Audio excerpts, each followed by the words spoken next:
Hello everyone, welcome back. So today we're going to be taking a look at the OG Mando from the Black Series line. We're going to be doing an action figure review on this guy.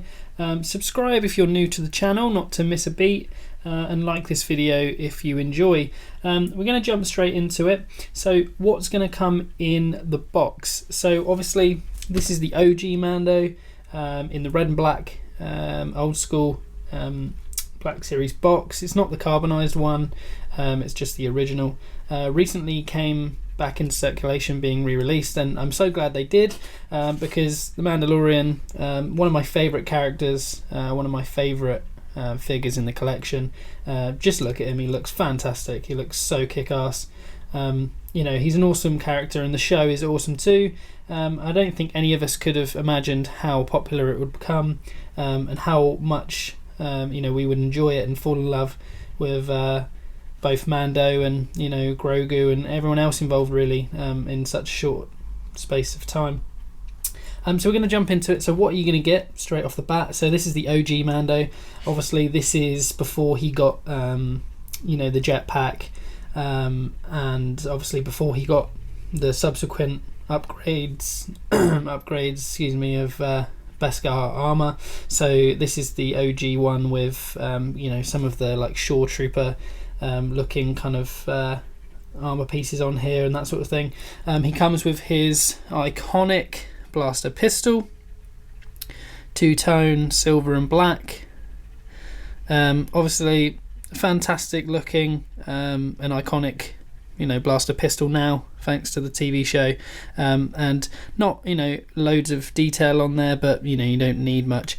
I love this hole for the trigger because it aligns with his trigger finger perfectly, and it gives him just an amazing gunslinger look.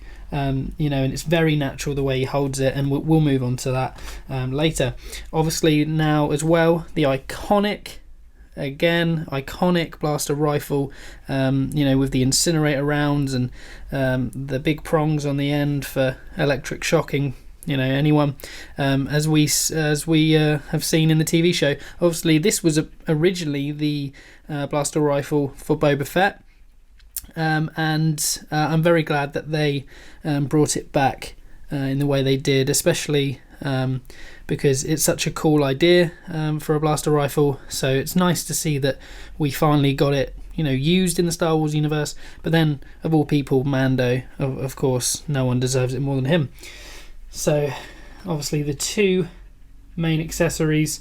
Moving on to the figure and how he looks now, you know, I think you're probably with me on this. He is amazing looking. I mean, he's weathered, he has the, you know, the bullet ricochet marks, the discoloration of the paint, you know, over his bounty hunting days, and just fantastic. I mean, when you come around the back, even though this is a molded cape, you know, it's got the fraying, the textures there, the layering in the bandolier, all the paint applications on this are top notch. This is as good as it gets. You know, you've got so much detail. If I can get this focus for you, you've got so much detail going on. So it's so colourful, although most of the colours are kind of, you know, the tans and the browns and the greys, the silvers. There's so many interchangeable colours going on, you know, so there's a lot of paint applications to get right. And in my opinion, they've absolutely smashed it, and it just looks so awesome. And obviously the helmet, you can kind of see the weathering, the kind of dirty grime getting up in the Beskar helmet, and wow, I mean, I'm just so pleased to have this in the collection and finally get my hands on this. Like, Mando in toy photography is like, you know, he's a grail. He's so articulate, you know, and he looks so awesome, that you really can't go wrong. And I'm so glad they came back. For a while there, obviously you couldn't get your hands on one if you didn't pre-order it, and mine got delayed and delayed and delayed, and my Beskar Mando is still delayed, even from ordering it a year ago.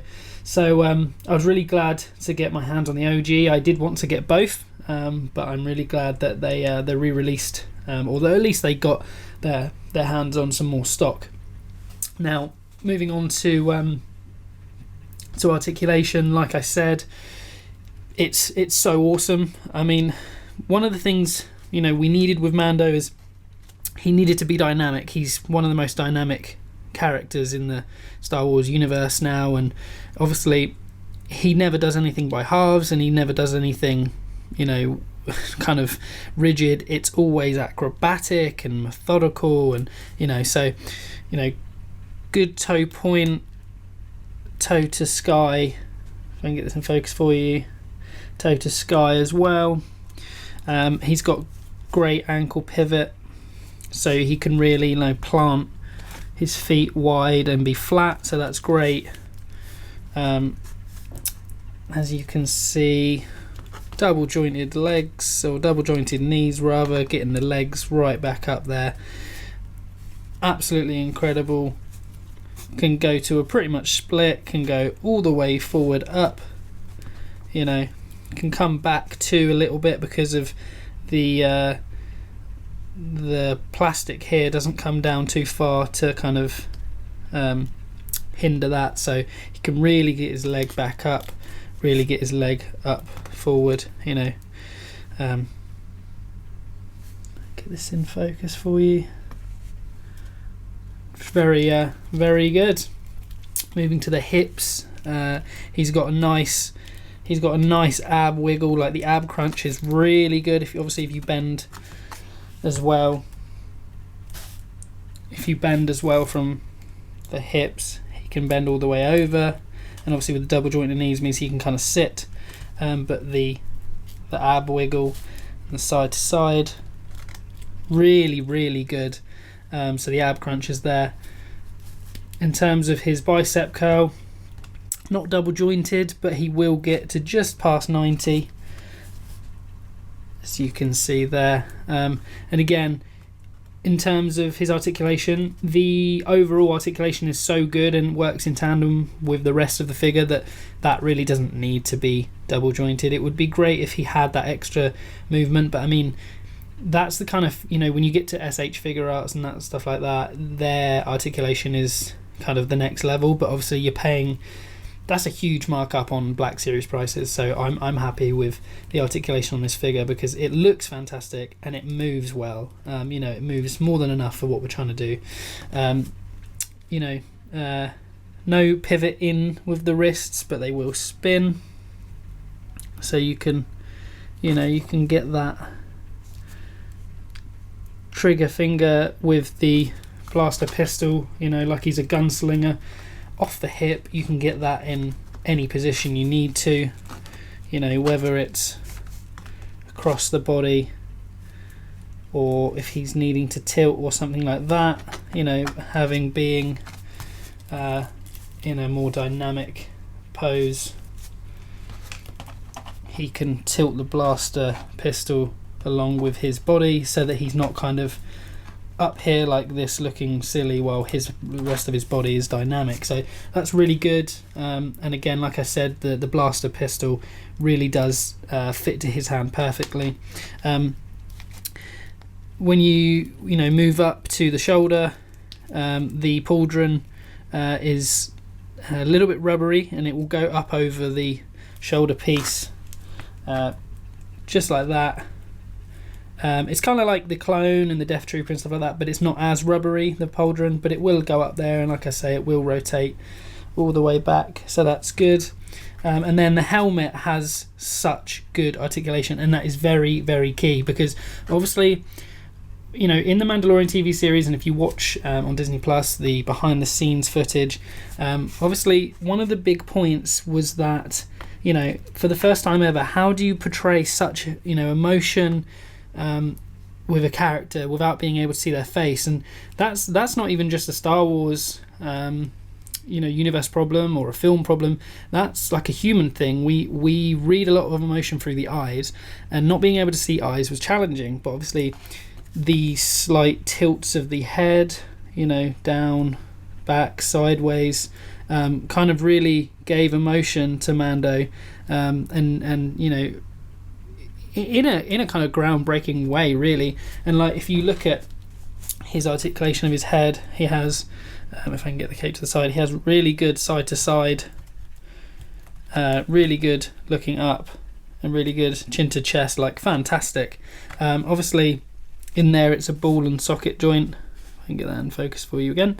It's a ball and socket joint, so that gives it the range of movement. He will go completely 360, of course, but like, what's brilliant about this is kind of, you know, if he's standing here in your display or in your toy photography shot and he's got that angled look on his helmet, you know, he can change a scene by just the tilt of a helmet, you know, or looking up, looking away, you know, that kind of thing. If he's right up close and personal in a scene, you know, let's move his feet here, and here he is looking over the shoulder.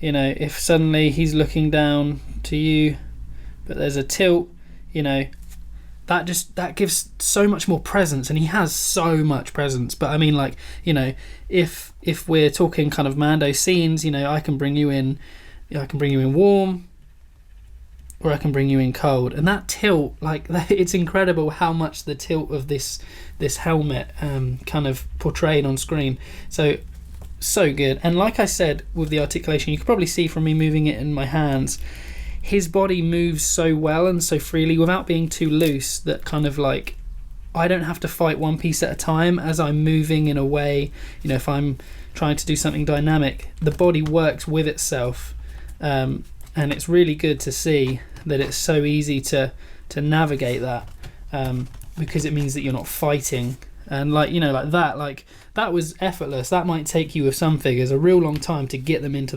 that pose. So that's fantastic.